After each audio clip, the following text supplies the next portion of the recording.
Hello and welcome to another installment of Stitching Journal Club. I am Beatrice and I'm so glad you're here watching another video of mine. I usually get right to the stitching, but I'm going to chat a little bit today.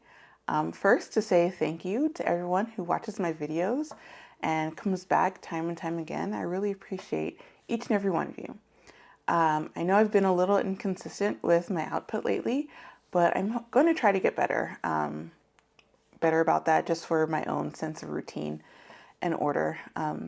But again, I do appreciate all of you that come back and chat with me in the comments and all that stuff. If you do like my videos, I would appreciate if you would interact with them in some way, whether that's through likes, comments, or subscribes, or even you could just click through to my channel and click through to another video. That tells our almighty algorithm that people like what I put out, and it makes it more likely for them to put my video in front of more people. Okay, that's enough awkward self-promo. The main thing I wanted to chat about was I did a doggy DNA test on my dog Sokka. He's just about 18 years old, and I figured it was time. So at the shelter where I adopted him from, he was listed as a Jack Russell Terrier mix of some sort. And I could never figure out what that mix was. It didn't really matter to me, but you know, it's a fun thing to know. I used to meet people when I was out walking him with dogs that looked similar to him, but no one else knew either what the mix was. So I always thought that was pretty fun. So anyway, I got the test and I get the results back, and what do you know? There is no Jack Russell anywhere in his DNA. I felt scammed. I don't know if I felt scammed by the company or the shelter, but not a Jack Russell to be found. So, you know, unless somebody actually mixed up his sample, I'm pretty sure it's fairly accurate to what we know about dog DNA these days. It's just really funny. So what breed is my dog? He's pretty much a mutt. A little of this, a little of that. Let's see. Here's the results. I thought it was really fun that his, where'd it go? So that I can be accurate. It's a pretty extensive report here. Yeah, so he's about a quarter Chihuahua. What? So it's because, according to the little chart they gave, his doggy forebears were various shades of Chihuahua mixes. So, and it all just sort of adds up into about a quarter Chihuahua in my dog. But we also have Dachshund, Rat Terrier, American Hairless Terrier, Poodle, Shih Tzu, Pekingese, Pomeranian, Maltese, Keeshond, you know, a little bit of Cocker Spaniel. So yeah, he's just a little this, a little that, and I think he's perfect. You know, on the one hand, I feel like my entire life is a lie. I've had him since 2009, so a long time. But on the other hand, I've always thought that, you know, he was a perfect dog for me, and his uniqueness, his unique mix just underscores exactly how lucky I was to have found him. So that is my doggy DNA adventure. So will I do one for Roscoe? Probably eventually, but I'm gonna wait at least a few months to try to guess for a little while longer, because it's fun to sort of speculate on what breed your dog is. Yeah. Okay, so now to the stitching. I said in one of my previous videos that I was going to do a challenge, a little challenge, where I would only stitch on one project just to see if I could do it. See how long it would take before I broke down and started on another project. Yeah. Spoiler alert, I did it. I only stitched on this one project until it was done. But for the challenge, I had to pick one that wasn't too big and wasn't too small. It needed to be big enough that it would take me a while to do, but small enough that I wouldn't necessarily get it done in just a couple of sessions. The one I chose is called Inordinate Fondness by Hannah Stitching. This is a really fun Quaker sampler, all about beetles, and it's celebrating the sheer number of beetle species there are. The title of the piece is from a quote that goes more or less like, if there is a creator, they must have an inordinate fondness for beetles. I thought it was really fun. So here it is. Here is, yeah, can I get you all in frame? It looks so great. It turned out really well. So it is stitched on a 32 count Silvery Moon Lugana, which is my favorite because everything, and I mean everything, pretty much looks good on it. At least the kind of things I stitch, they all look good on this. And it's done in Silky Blendables number 4022.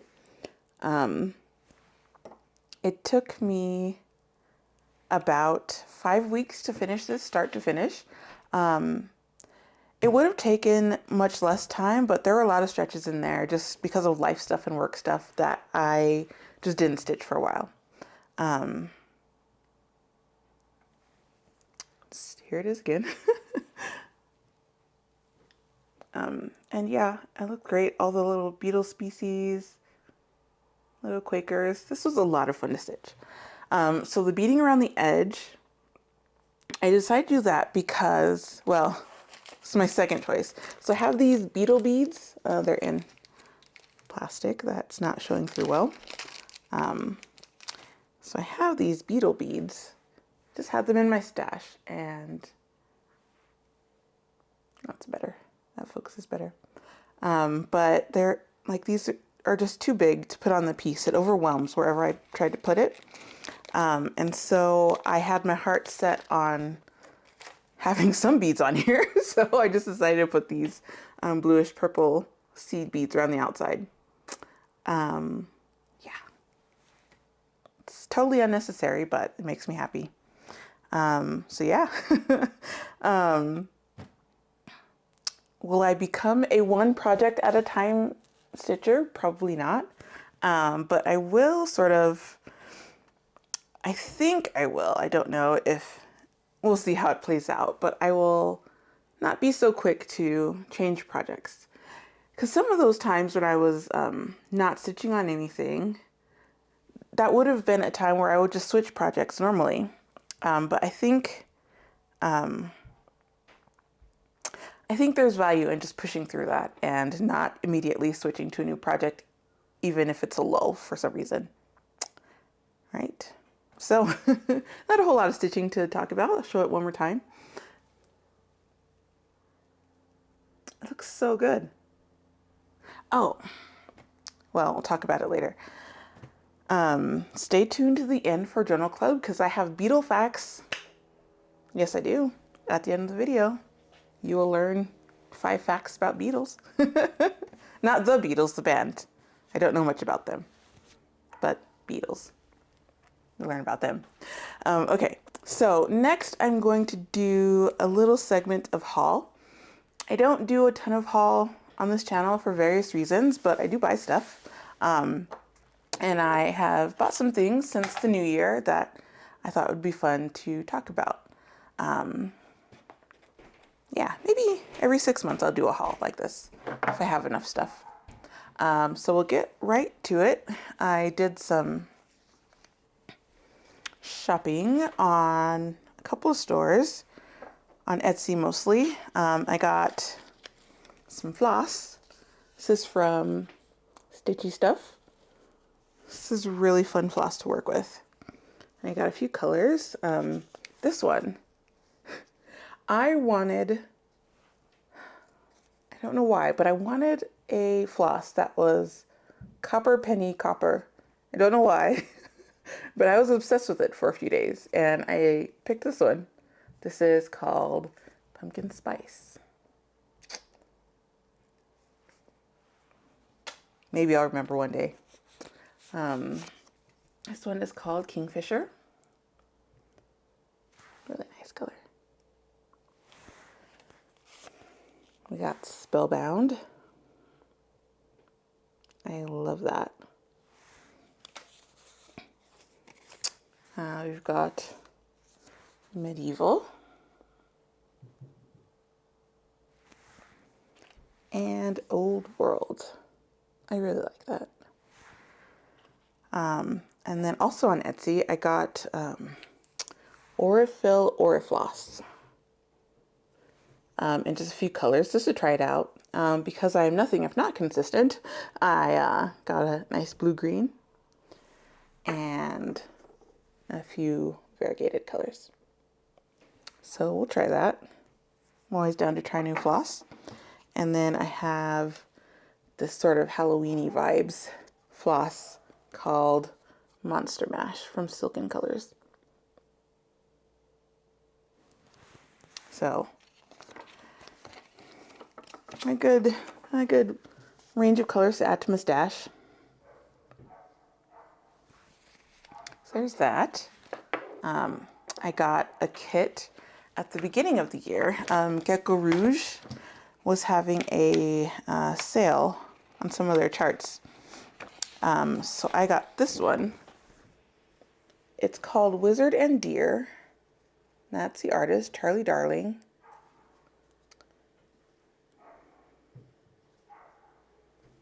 I call it Bambi Strange. So there's that one. It's really interesting. Not too many colors. Nice blue and orange color scheme. Yeah, when I get around to that one, it'll be a great Halloween piece to hang up during the season. So for other patterns, got a bunch here.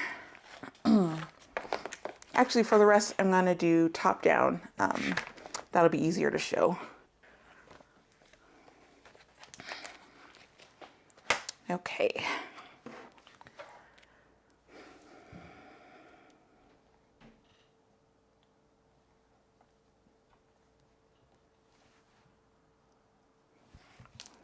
Okay.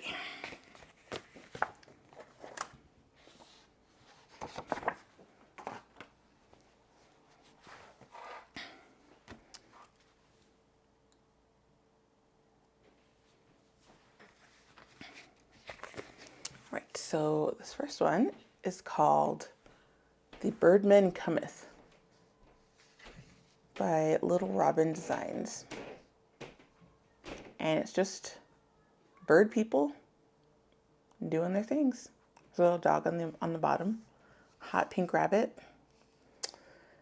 Yeah. Well, this one's really fun. I don't have much to say about it just because it's just out there. I love it.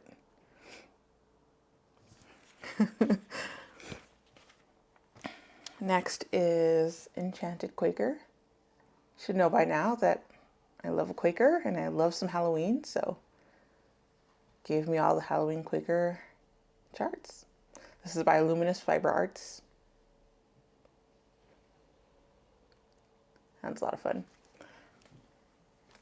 This one is a sweet little one from Tiny Modernist called Garden Hare.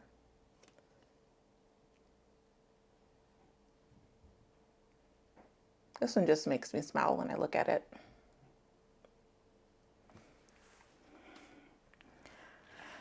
This one is called Rabbit Run by the Prairie Schooler. And for this one, I got it because this guy here is having a very intense conversation with that egg. I don't know if he's practicing his Hamlet monologue or if he's actually having a conversation with that egg, but I needed it and I'm going to stitch that one, just that one Quaker. I don't know if I'll do the whole thing, but yeah. What do you think he's saying to that egg? Let me know.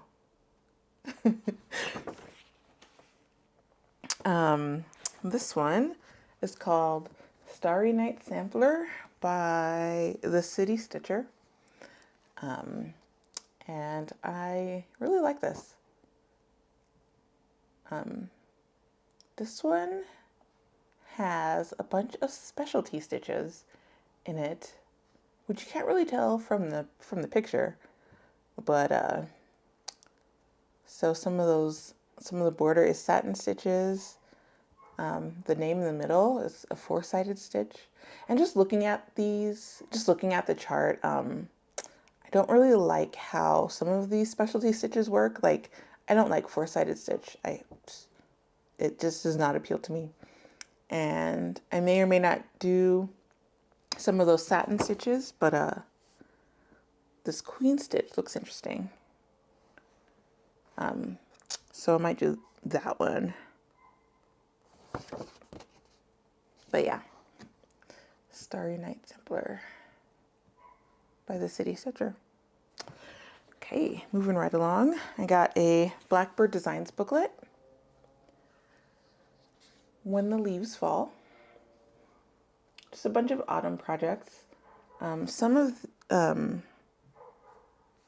wasn't going to get this at first, but some of these projects I kept thinking about them, like this guy. I really like that. So I'll stitch that one. Let's see. What's the other one I really liked? Like this guy in the front. Those look like Venus flytraps. So I need to do that. So yeah. So that'll be fun. And then I've got a bunch of PDF charts. I'll just go through. This is called Skeleton with Plants by Stitch It Picasso on Etsy. So just, skeleton living his life, doing his things. So when I got this, I was actually listening to an audiobook series that features a skeleton as one of the characters. It sounds weird, but it works in context of the book. And these charts remind me of that character. So I'll have to do one of these in honor of that character. This one is The World of Hedgehogs by Stitchy Princess. It's got forest creatures, it's got mushrooms, it's got hedgies. I really love her primitive style. So there's that. Little birds on the branch. This is too cute. Next is Book House by Stone Street Stitchworks. I have lived in books more than I lived anywhere else, and that is certainly true for me. So when I first became aware of this chart, I didn't buy it. And then Stone Street closed their shop, and I was really sad. And then they opened it up, and I bought this right away. So I really love those book trees. Definitely speaks to the bookworm in me. This is from the Snowflower Diaries, Stay Grounded. It is a big old emu with a flower pot on its back. I'm pretty sure that's an emu. Could be another flightless bird. Who knows? I need to look it up. But I love this. And let's see. Oh. Tree of Planets. I love space. This is from Embro DIY. So that's a fun one. Unique take on the space planet one. And then finally, last but not least, Autumn in the City by Crochete Agogo. And this one just hits all of my buttons. It's fall. It's got those gorgeous colors. You got your mushrooms, you got your hedgies, owls. Did I say colors again? I love colors. I love fall colors. Fall is not actually my favorite season. Spring is, but I love the colors of fall more than I love your stereotypical colors of spring. So I have a ton of fall charts and almost zero spring charts, which is fine. The pumpkins, I love this tableau so much. This is actually a series called Seasons in the City, and they just came out with summer, so it's complete, but I think I'm only going to stitch this one. And if you go on their Etsy and you look at all the pictures of the close-up pictures of the chart that they have, I'm sure you'll fall in love with it too. Ah, so beautiful. I'll probably start this particular chart sometime soon, after another couple ones that I plan to start. Okay, moving right along. I got some fabric.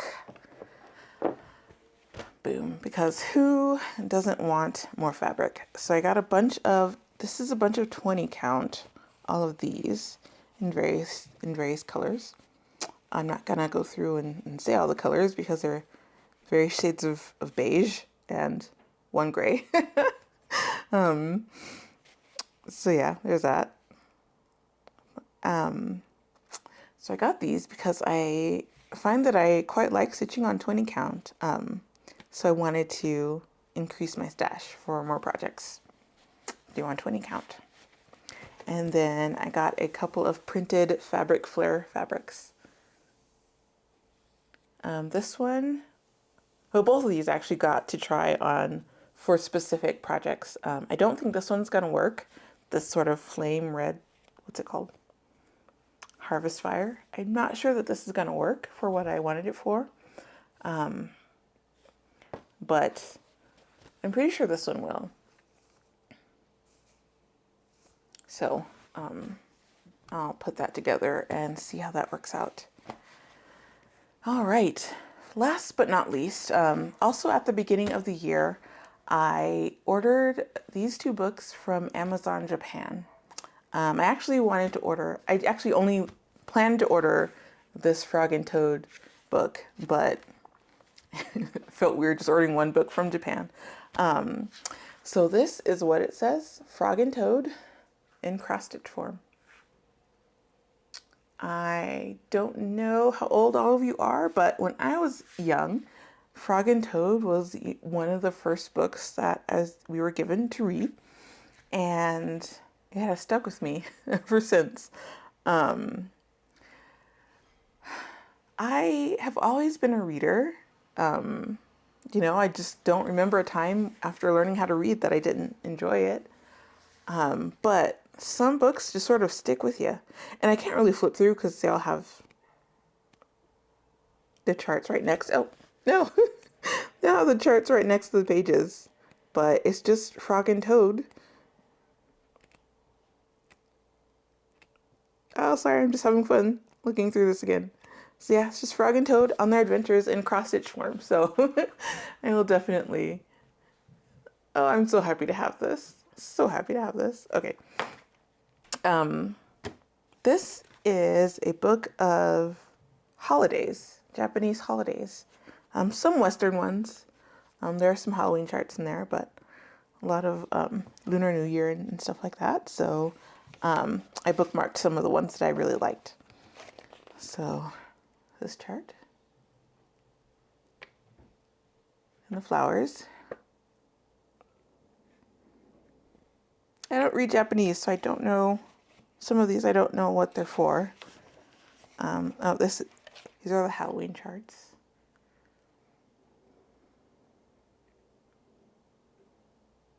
It's very interesting. And one of my last labs that I worked in, we had a visiting scholar from Japan, and he told me that Halloween isn't all that big over there.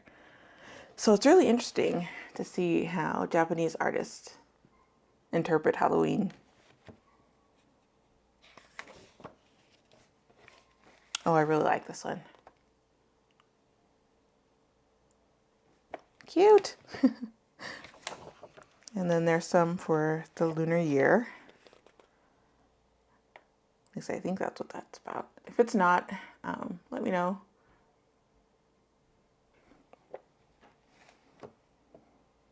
No, 2023. Dragon and snake. I really like these. I really need to stitch these just because they're beautiful. And last but not least, a chicken sampler. We all need more chicken samplers in our life.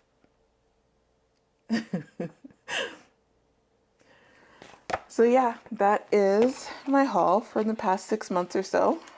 I think it's a pretty good haul. Got some good stuff.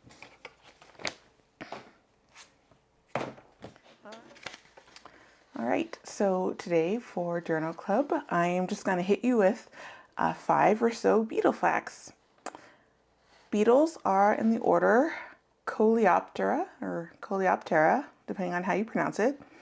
There are about 400,000 known beetle species. What? The next most abundant type of insect, in terms of species, that is, are moths and butterflies, Lepidoptera, at about 180,000 described species. Isn't that amazing? I can't fathom it. So the longest beetle is the Hercules beetle, which can reach just about 6.5 inches. That's huge. The smallest beetle is a type of featherwing beetle, which tops out about 0.3 millimeter. 1/3 of a millimeter is about the size of that beetle. It's amazing. The earliest known beetle, or proto-beetle, is from nearly 295 million years ago, right around there, give or take a few million years. Ever since then, beetles have expanded to live in just about every type of environment, except for the polar regions and the ocean. But who knows? We might find a polar beetle one day, or a deep sea beetle. And last but not least, beetles chew their food.